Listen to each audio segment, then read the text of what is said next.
Follow the money. That's what I always say. You always follow the money. Yeah. This is Follow the Money with Mitch Moss and Paulie Howard on VSiN.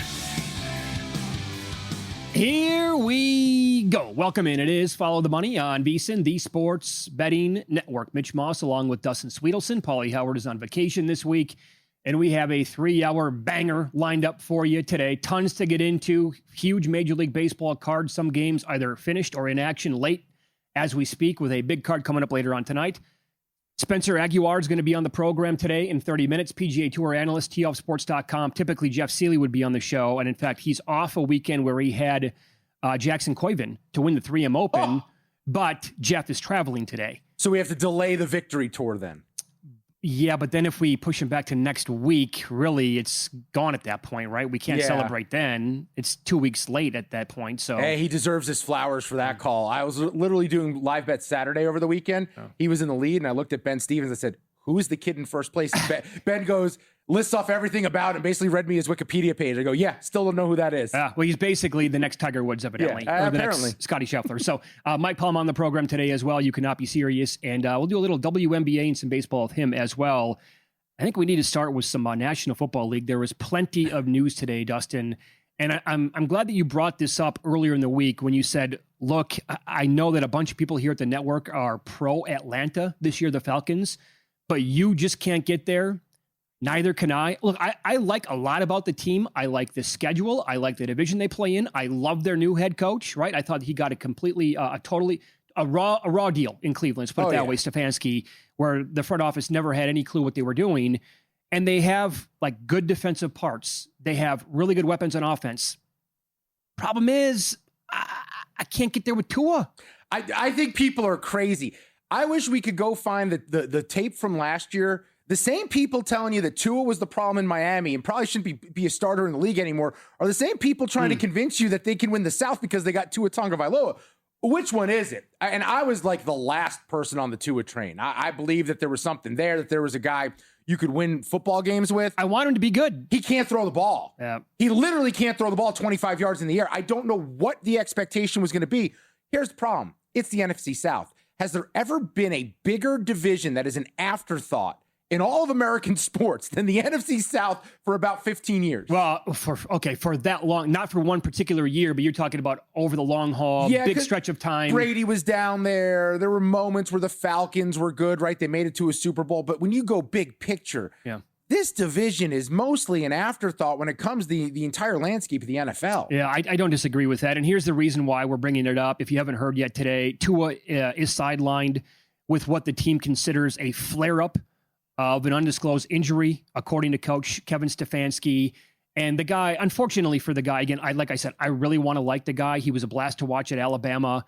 But when you take that many shots to the head, you can only play football for, such a short amount of time.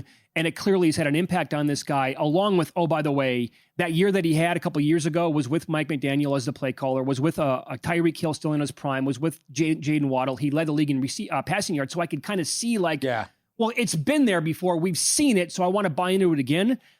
This is going to be the first of fill in the blank. How many injuries we hear about with Tua this year? 7, 8, 10, and before it's over? It's never ending, but here's the problem, Mitch. Michael Penix came out today and said he's out another 4 weeks. That's exactly right. And for people who forgot about that, big deal there because he's off the right ACL surgery back in November. So he's not even close to being ready right now. Yeah, he's running out of ACLs over there. I mean, no one's been a guy who's had that many surgeries at this point. It's like you just can't assume he's ever going to be healthy. I really wonder if Brendan Sorsby was available, if they would have let him play in the league, if Atlanta would have burnt a pick on him. Kick the tires on him? Just the idea just of to bring him in? Yeah. Why not? Yeah, I mean... Dude, so now they're signing Cooper Rush. Been there before. We've seen how this... But here's the thing about the South. Coming back to the South. Atlanta, quarterback questions. Tampa Bay, Baker Mayfield playing it out on the final year of his deal. Vita Vea asking for a trade. That is weird. No more Mike Evans. Yeah, no more Mike Evans. Carolina stinks. I don't care what anyone says, but Carolina might be the bet on principle based on the number and some of the dysfunction everywhere else. And I know everyone loves New Orleans. I know you love New Orleans. Here would be my one pushback of the Saints. Because I keep hearing about, they were super competitive down the stretch last year. Shuck looked like the dude, and I actually kind of like Tyler Shuck, but I don't know if he's special. Let's keep in mind the context to who they beat. The Giants at Carolina versus Carolina. They swept them. They beat Tampa Bay. They beat Tennessee, and they beat the Jets. Boy, those are some pretty good wins. I don't know what you're talking about.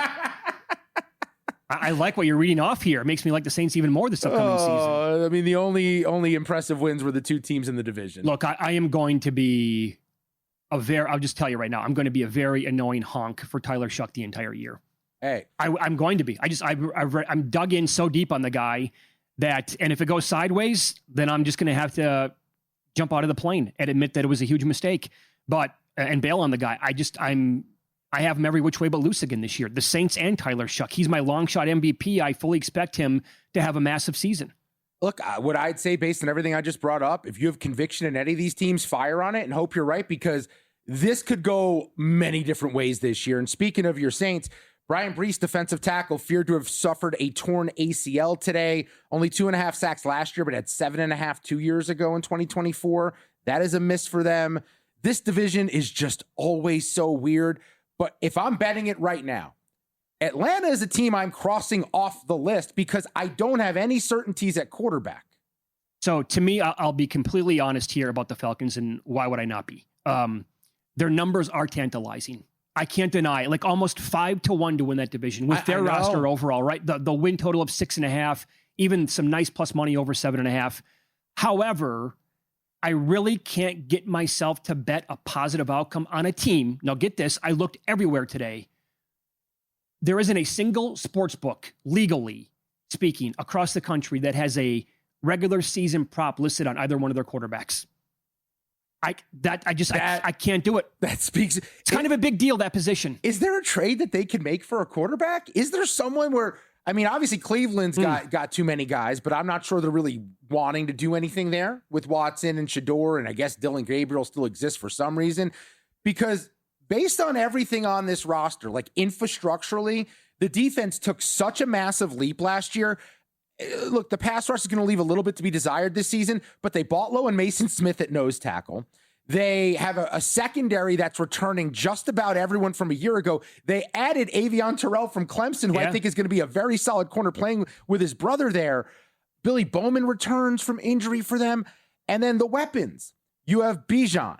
You have on the outside Drake London, who was a true number one. And then Kyle Pitts was as dominant down the stretch. Finally.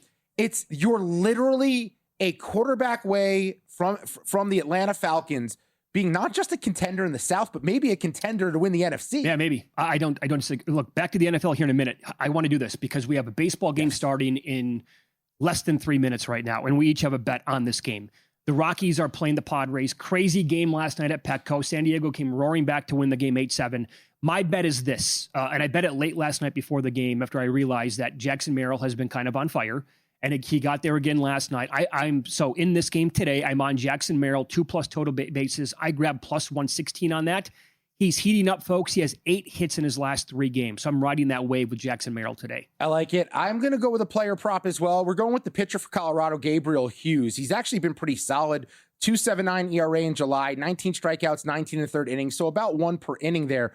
I don't know how deep he's going into this game against the San Diego offense, the way they're swinging the sticks. And also, if you look at the Padres' last 3 games, their K rate is down to 13.1% over the last 3. That's the second lowest in all of baseball. 13%? 13.1% last 3 games. Wow. Second best in baseball. I don't know who's number 1. I didn't write that down.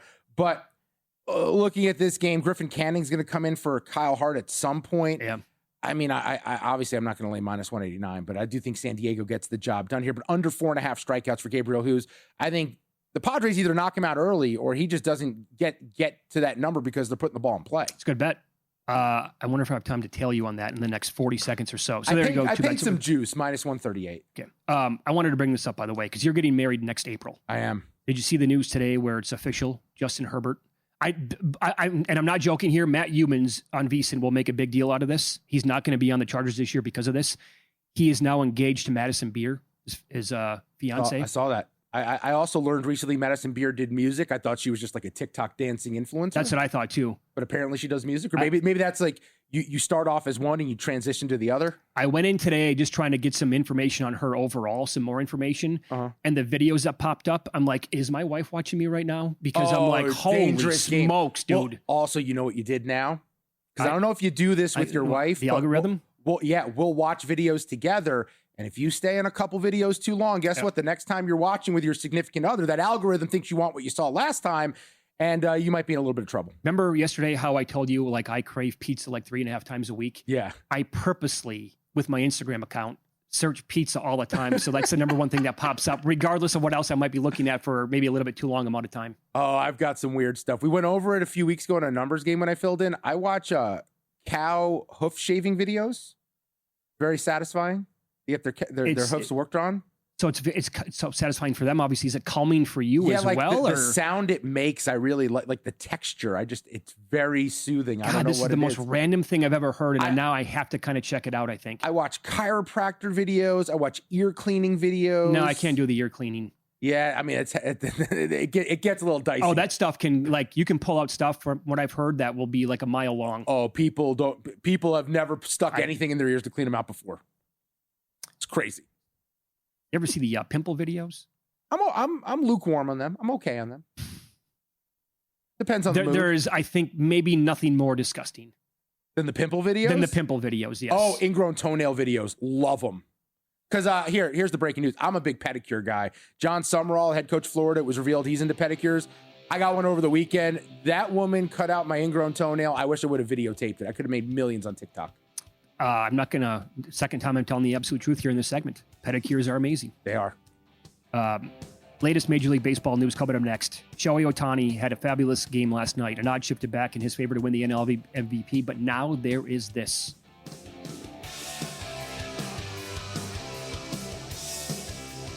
Let me get your attention real quick, podcast listeners. I've got something for you that almost feels too good to be true.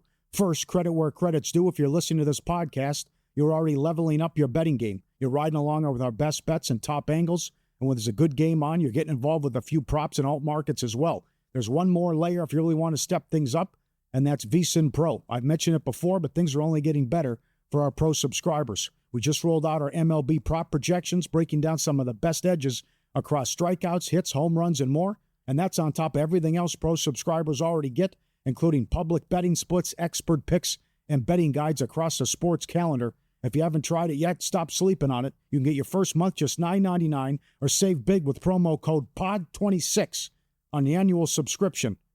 Hit the link in the description and start cashing in with VSiN Pro. All right, back to the show.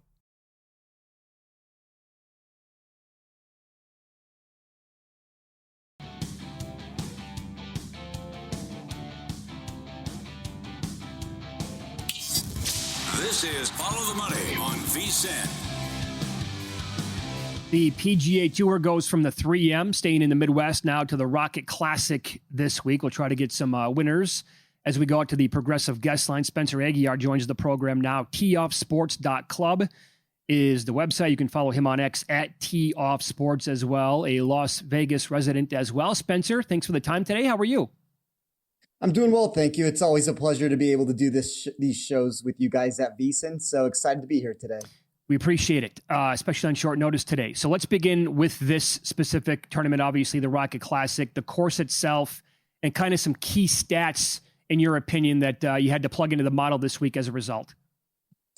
Yeah, this is a tricky course. Like anybody who's deep into the golf landscape and understanding of what's going on with this venue.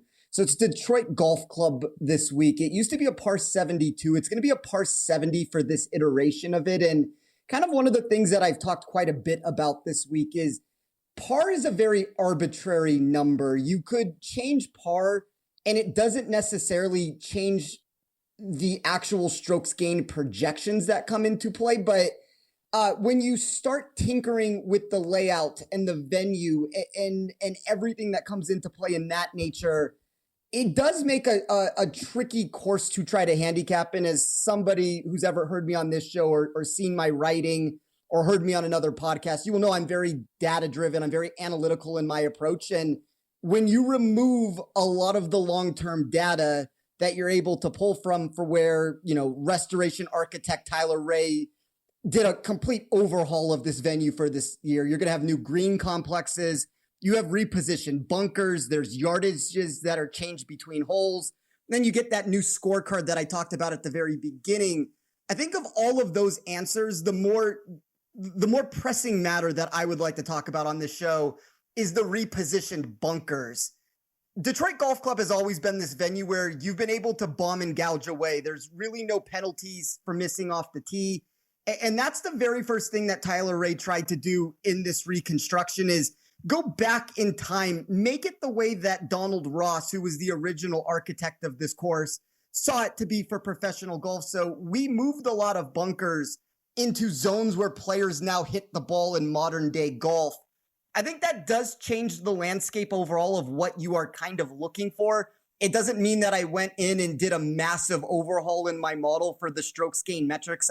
I think when you try to reproject and reanalyze where the dispersion of scoring marks are going to land, you often fall flat and ended up failing with it. But I did change a little bit more of like the concrete details that went into certain specific statistics. So like for off the tee, for example, it's a lot less distance heavy than I would normally get in my model. I looked at total driving. I looked at driver heavy courses where you do need to find a fairway now and what happens when you land in a bunker. And I mean, those are things that unfortunately for this tournament, this is the last go around of it. I know that it's not on the schedule next year, but typically in these spots, the more information you can get and the more stats that come into play, the more that I would like it from a betting perspective. And we don't have a lot of that here this week. What do you think of the field this week, Spence? A bit different than last week when Scotty Scheffler was under 3-1, and then the next player on the board was Kurt Kitayama of all people. Now, Scheffler's not playing. Cam Young is your favorite now. So it's essentially like getting to play in a winner without Scotty market for a full tournament. It is. I will say this, though, for what you typically get at this event, I thought they got a really good field. You get a major champion in Wyndham Clark from this season, like JJ Spawn from last year at the US Open. Cantlay, Young, as you talked about, Goddard, who's won multiple times on tour. Henley, Siwoo Kim, Xander. Like, there's a lot of names here. So I think that for what this event is, you did get more star power than you would normally expect for a tournament like this. And with there being a lot of questions on the board, one of the things that I noticed, like as the odds are on the screen right now, you do have Cameron Young that has fallen into the sub 10-1 range. He opened up a little bit over 10-1 to begin the week. I know some sharp monies hit him down, but you kind of get a board from 16 to 50-1 that is a pick your poison sort of spot. And I thought there were a handful of names. It doesn't mean that they're necessarily the ones that are going to be able to get across the finish line, but I thought there were a handful of names that drifted a little bit too far up the board for one reason or another. Okay, well, let's dive into that then. Where do you want to start your betting card this week? Like, how far do you want to actually work down and then grab somebody?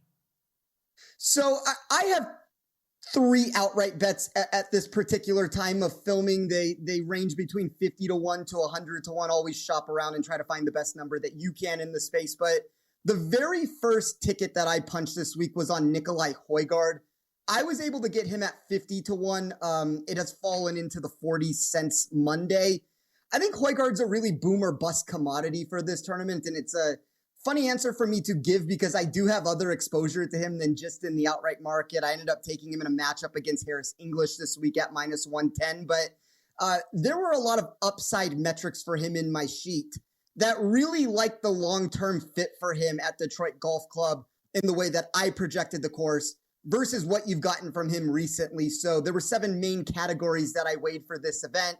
Weighted strokes gained total is essentially just a re-encapsulation of where the expected dispersion of scoring comes from that I was talking about. So what that means in a little bit easier to understand terms is when you look at this course historically, if off the tee, approach around the green, and putting are your 4 main metrics where you're trying to gain strokes, how have those stats from a dispersion standpoint laid out for a fit of a player? And so Nicolai Højgaard was the 5th best fit in that area. 3rd best ball striker in my model. And then the area that he really popped is he was the number 1 player for driving when you also mix it in with long and short iron proximity that are going to come into play. And so the reason why the long and short iron proximities are so important this week is you're going to have some of the par 4s. And by the way, for this answer to begin with, like if you look at past iterations of it, you always had a course that had this uptick from within 100 yards from your proximity buckets. You got a couple of these par fours that even got a little bit shorter than normal that are going to play sub 350 yards now. So I think his ability to score from that range is really pronounced. And then where it comes into play even more so for him that I think he can salvage a score is some of these par fives got turned into long par fours. And he's also one of the best long iron players in my model. So number one overall player for me in that area. Overall rank places him just outside the top 15 if you're looking at this from like a matchup rating system, but top 10 player for me when it came to an upside win equity perspective. That's where I was able to land on a little bit of value with him. What about the other guys you like outright to win this thing? Who stood out when you punched the numbers into the model? I liked Michael Thorbjornsen. He ended up drifting this week. I know he opened at some books in the 30s, and I've seen him drift out into the 50s. At a handful of locations at circa right now, 42-1, which I still think is actually a number that you can consider. I had this proper in the 30-1 range.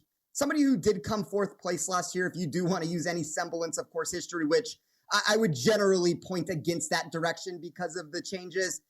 I think Thorbjornsen's a golfer. When you look at his game type and you look at his skill set, there is so much to like about him, and he consistently keeps finding these rounds, or holes in particular, where there's a blow up that ends up ensuing for him that he ends up dropping down the leaderboard. The one thing that I like about Detroit Golf Club here for him is there's no water that's going to come into play. So you can remove that from the equation right away. Top 15 player in my model for weighted proximity. Just pure distance. If we want to just like talk about the distance answer, he's going to be a top 15 player there. And then look at him on off the tee courses that are easy and driver heavy venues.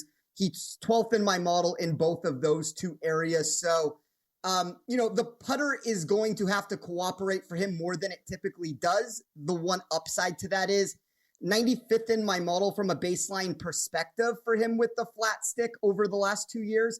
But when you put him on the same green complexes as he gets this week, he jumps up to 44th overall. Sometimes that's all you need is one of these outlier statistics to move in the right direction for a player. And as everybody knows who bets on golf, putting is such a volatile statistic from round to round and from tournament to tournament that I think there is upside to be found here from Thorbjornsen. The other one that I ended up betting was Jackson Suber at 100-1. That number is not available anymore for anybody in the space, and I don't think it's necessarily proper for where it's at. So I don't want to do a ton of talking about it. It's actually pretty decent at circa. I think 84 might be the best that you can find in the space, but there's a lot of locations out there where he's like in the 60s at this point. Very good. Spencer, only like 30 seconds left here, but nothing on Jackson Koiven, who won last week, is going to be the next big thing here on tour. What would you need to bet him like top 10, top 20? I think you get an overcorrection of the market sometimes when a player wins. I think Koiven's upside is as high as it can be from a long-term perspective. Really like him. I actually think as people are going in the other direction on him, you might be able to find an opening if he does slip up for a tournament or two. But love the talent, love the potential that he brings, and he might be the one that ends up dethroning Scheffler to be the number one player in the world. I don't disagree. Excellent spot. teeoffsports.club is the site, on X at teeoffsports. That was awesome, Spencer. Thanks for the time. Good luck this week. Thank you so much, guys. I appreciate it. We'll hit Big Ten Media Week as it continues today. I think the strategy to bet this team on a future ticket is just to wait. We'll get into that coming up next.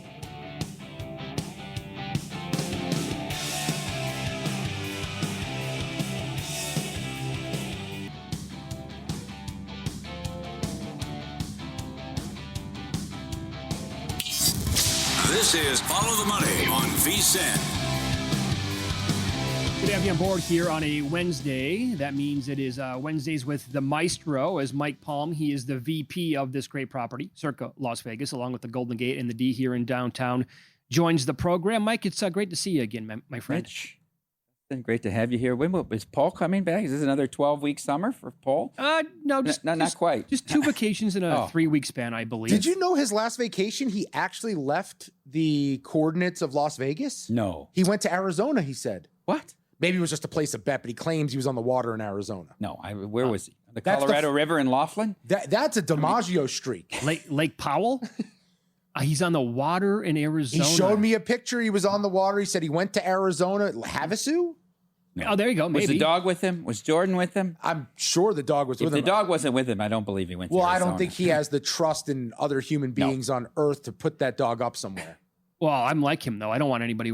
I want friends watching my dogs. That's it. No, my friends are idiots. I want professionals. Okay, so you were recently in Chicago this past weekend. You were doing your show in Chicago, WNBA All-Star Game. Yeah. You were at the actual event. Was there. Okay. I have made a couple of bets recently on a team in the future market. I'll tell you about that in a couple of minutes. But overall, your observations from what you watched. So I had to do an event in Iowa on Friday in Clinton. So I flew in and did the event and then got a few hours sleep at my mother's house in Dubuque and then drove into Chicago early Saturday morning, did the show on the Score. Annie Costable was my guest, who's the athletics writer on women basketball. It's a nice interview. Then I decided since I'd gotten tickets to the game, I would try to attend the fan activities in Chicago that day. The first one was at 11 a.m., and it was a roundtable discussion with Diana Taurasi, Dawn Staley, and Raven Johnson. Unadvertised, Kayla McBride was also on the panel. I thought that was the highlight of my Saturday in Chicago. I thought it was a really frank and honest discussion that they had. I got there an hour and 40 minutes early, and I was like 70th in line to get into this theater. They packed 500 plus. Oh, wow. Into this. It was sponsored by Affleck. Obviously, Dawn Staley is part of, she reps Affleck. But it was a pretty decent discussion. Now, the point was they had said that the audience would be allowed to submit questions, and there would be a question and answer, and you'd be told if your question was going to be asked. I was told my question was going to be asked. It was for Dawn Staley, but they ran out of time. And they weren't going to get to the Q&A, and there was 10 minutes left, and they skipped it. But I was psyched to be able to ask Dawn Staley a question, which pertained back to the Final Four 3 years ago and comments she made about Lisa Bluder's comments. But anyhow, I thought it was a frank and open discussion about the direction of the league. And then I went to a fan event where they had different WNBA players show up like every 30 minutes. It was not far from the United Center before the game, and I got to meet Lexi Hull and a few others. So the game itself, I left at halftime. Like it was clearly just, a playground game. What was I going to stay for the second half that I wasn't going to see in the first half? I saw Malunga dunk, right? That was, and so I drove back because I had a 4 a.m. flight out of Cedar Rapids to come back for my son's hockey game Sunday morning. Did you get, now you're a big fan of the commissioner of the WNBA. Huge. Did you get a sense of like similar feeling from most people who were there? Not one player nor fan had not a good comment to say about Kathy. How can someone run a sport and no one trusts them to do their job? And the sport has the potential to have major popularity. It is picking up steam over the years. How can she continue to be the person in charge when she doesn't even like the sport she's running? Nor will she answer really any tough questions. We saw that she backed out on Dan Patrick. I've chronicled the last 3 years of trying to get any response from the league office. I met a lot of Chicago Sky season ticket holders that despise her. It's just amazing. There's no network of support from anywhere that I see. And I think Adam Silver, who ultimately is responsible for her being appointed and has the power to put somebody else in charge. Now, I saw some rumors that Nneka Okumeke, who's been head of the Players Union, this will be her last year playing, and that she may be the likely successor to Kathy moving forward. Okay. From a betting standpoint, a lot of high-scoring games last night. Ton of games in action. I think we had 4 or 5 teams score more than 100 points. So it was a really good night for the WNBA. Is that going to be a thing here after the All-Star break? Well, it's been all year. I mean, Mitch, the scoring has been way up. There's really only one team that shows up and plays defense every night, and that's the Valkyries. Golden State. That's the only team that gives you concerted 40 minutes of defense night in and night out. Not to say these games, I guess, aren't entertaining. You had the Fever 105, 95. They played another similar game like that to Seattle back in Indiana. The Lynx put up 100 points. The Liberty put up 100 points. More teams scored 100 than didn't score 100 last night. Indiana had 37 in the first quarter. Yeah, I saw that, and they had to kind of stretch to get to that first quarter in-game total after that. But I mean, Caitlin scores 32, and it's a different league. I mean, Indiana's averaging 95 points a game, right? I mean, it's totally different. I went back to 2006. And the average number of points per team in a game is 71. Think about that. And now we're at, I think, at 89. Wow. Is the average number of points per team per game. Is that better product on the court, or is that the expansion and it's more watered down? Like, what do you attribute that mostly to? I do think part of it is the officiating and this freedom of movement. And they said they want to have more freedom of movement, so they're going to call more fouls. They're shooting about 8 more free throws a game, so that obviously factors into, that. Sure. What does that add? 6 more points a game if you're going to have 8 more free throws a game? Now, there's a decent chance here, especially when you look at the future market, that Minnesota is just a juggernaut and it's going to be their title this year. But I will run this by you, bringing up the fever here. They're red hot, and the numbers here now with Caitlin Clark and Kelsey Mitchell in their 4-game winning streak. Clark averaging more than 30 points per game, almost 9 assists per game, shooting 56% from the floor and 50% from downtown. Mitchell has averaged 29 points on 56% shooting and 52% from downtown. Cunningham's been coming on. Boston got dinged up. She has to come back and be fully healthy. That's the team I have them now at 18-1 and 13-1 to win the title. Nuts? No, it's not nuts, but I'm not there with you because I don't think they play enough defense. They don't. Somewhat similar to the NBA. When you get to the playoffs now, you're not going to have every team scoring 100 points. I have to tell you this about Kelsey Mitchell at the All-Star game, and I got there when doors opened at 6 for a 7:30 tip. She was the first player on the court shooting and shooting and shooting and shooting. The number of repetitions she took above everybody else, just shooting and shooting the 18-foot jumper and the three-pointer, I mean, over and over again from different spots, was pretty amazing. How many teams can win the title, though? Like, how far down the board do we go here? So, obviously, Mitch mentioned Minnesota. I think you have to look at the defending champs, the Aces. I'm not there with the Liberty yet. I think they're missing something, and we're coming up on the trade deadline, so we don't know what's going to happen. Rumors are Plum's going to go to Valkyries to give him some offense, right? I think if that happens. So, I bet I was kind of following Chris Facile a few weeks ago. About 3 weeks ago, I bet Golden State to make the semifinals. That means they win one series at minus 120. Hopefully, they're going to be a 2 or 3 seed, and they'll be a pretty heavy favorite in the first round match. They only have to win one series. Damn, okay. To make the semifinals. That's available at a handful of books? A handful of books. Okay. The Boyd down the street here, right? Yep. And you can't get a huge amount on them. But FanDuel, it was a FanDuel. Okay. It was a FanDuel option. So, and I think at the same time, he bet them at around 16 or 18-1 to win it all. I still think the Aces are the team to beat. I'm interested to see how Napheesa Collier's return affects the chemistry in Minnesota, but I do think Cheryl Reeve's the best coach in the league. I'm not sure you can go beyond those 3 teams as how many I think can win a title. Lynx, Aces, Valkyries. No Dallas. I'm not there with Dallas. Again, not enough team defense for 40 minutes when you get into the playoffs. Let's not forget, without Caitlin, the Fever took the Aces in Las Vegas to overtime in Game 5 in the semifinals. That's very true. Yeah. What would you say the sentiment among the people you ran into there at WNBA All-Star Weekend? Was it more positive or negative about Caitlin Clark? Because based on everything I see, the league doesn't like her very much either. No, there's, you know, in this symposium, it was very heavily weighted, and you know, I was probably in the 10% minority as a Caucasian in the audience, and there wasn't going to be any love for Caitlin in that. Raven Johnson had to come out and say, hey, I just want to get on the record as saying I do like CC. She's my teammate. And both her and Kelsey Mitchell have helped me become that? She got on the record, and I think she felt there would be backlash. But It's amazing. What are we doing? I don't get it. The whole thing. How about Caitlin Clark go play in Europe for next year? And let's see how it works out at the ticket office. Yep. You have a very hot take that you firmly believe in college football. Do you want to do it right now, or you want to do it coming back? No, I think Notre Dame, I look at this schedule, and they get Miami at home. Why not take 2-1 that they're going to go 12-0? But I'm not sure they're one of the best 4 teams. I think it's very. Ooh. I think you can find a way you can parlay Notre Dame 12-0 and not to reach the semifinals at a very nice price. The non-correlated kind of an anti-correlation parlay. Well, it's interesting for Notre Dame because it's quarterback dependent, and it's been mostly running back dependent. But I'm surprised that you don't believe in your boys. I believe it when I see it. You know, I went there. I just at the highest levels, I don't know that they can compete. I would say that the scary part about Notre Dame football, going back Charlie Weiss, maybe before that, whenever there's a lot of hype, they rarely answer the call. If I was prosecuting this case, I would ask Your Honor to enter into evidence Exhibit A that Tim Murray has abandoned the University of Notre Dame and now he pretends that he's a University of Hawaii graduate. Yeah. And you just know a team like, I don't know, Purdue or Boston College might just pull off a crazy upset. More with the maestro, Mike Palm, VP Circle Las Vegas, coming up next, including You Cannot Be Serious on Follow the Money. It's VSiN, the Sports Betting Network.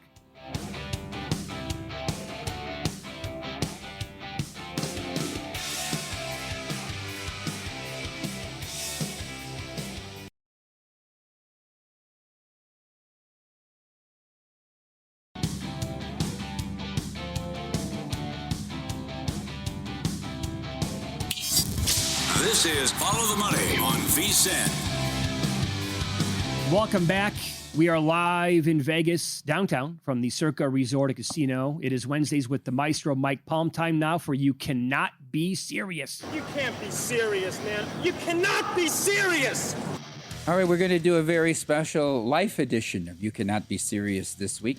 Not involving sports at all, but as many of you know, I was gone the last week, and if you followed along with my phone appearances with Mitch and Paul the last few Wednesdays, my father-in-law had been hospitalized with a heart condition, spent 17 days in the intensive care unit.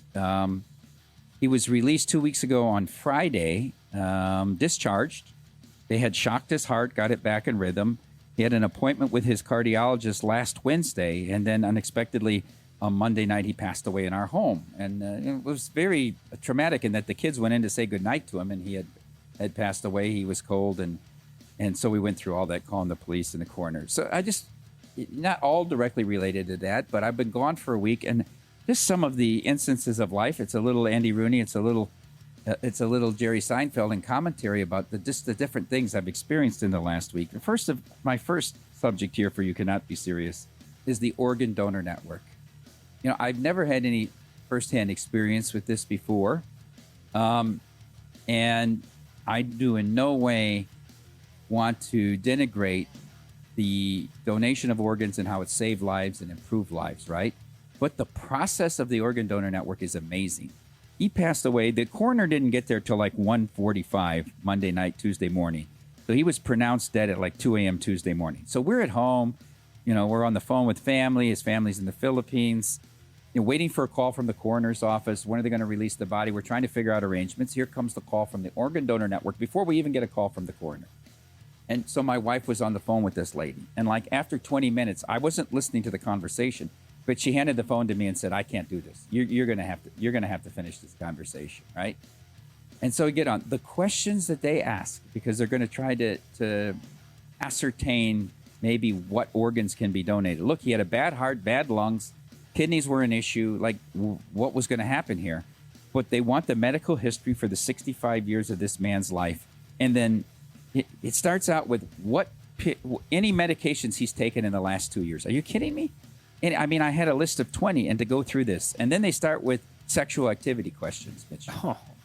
Has your father-in-law engaged in sexual activity in the last 2 years? I'm pretty sure yes. All right, now we go. Now the rest we want is a full history of him. Has your father-in-law ever had sex in exchange for drugs or money?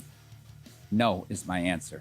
Has your father-in-law ever had sex with a woman who's engaged, had sex for drugs or money? I said, no, I don't know. Well, you don't know? Of course I don't know. I mean, it was infuriating. Mitch, I was on the phone for an hour and 20 minutes with these questions.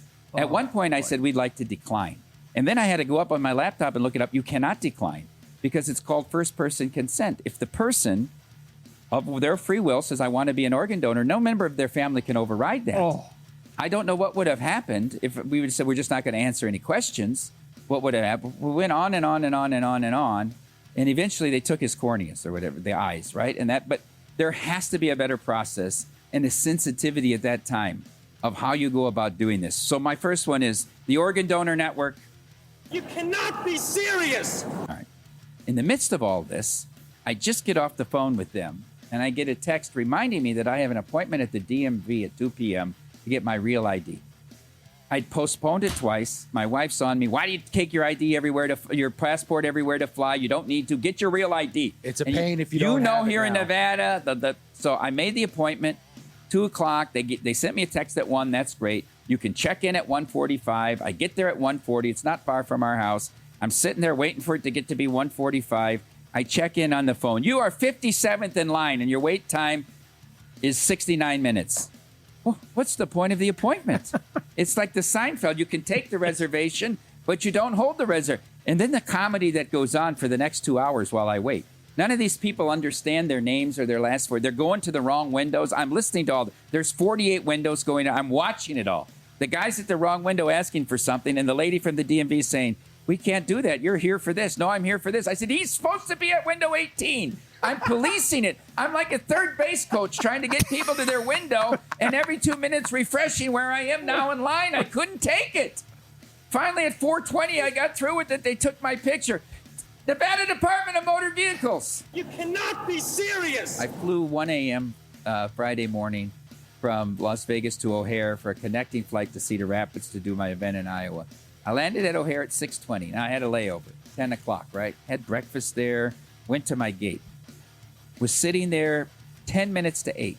Between 10 minutes to 8 and 10 o'clock, they changed my gate 7 times, Mitch. 7 times. It wasn't L7 to L9.